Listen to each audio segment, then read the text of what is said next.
We are very, as I said before, we're well thought of with the administration, with the SEC right now. We've got a great relation. We had a great relationship in the past with the SEC. Chairman Cox was wonderful as far as his helping the markets. Maybe helped them too much, some people might think.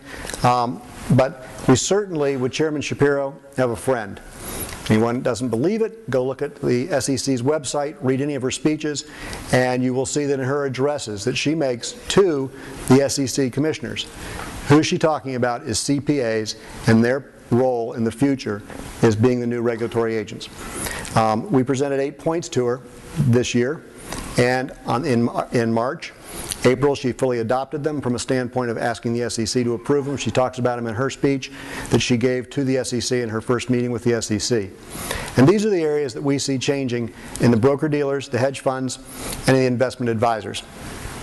These are all areas where significant problems have occurred.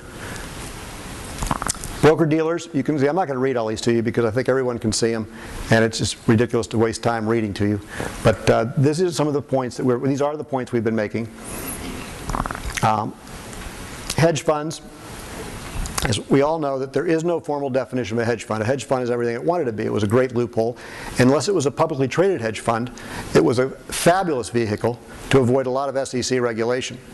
At least the strict regulation that most of them have. Now, if they were publicly registered and had audits, that's fine. Most didn't. The great majority of hedge funds never were audited. Thus, there was a lot of opacity, as they would say, in that area. Trying to, recognizing that transparency is what everything is about now. This is clearly one of the areas that's going to see tremendous reform.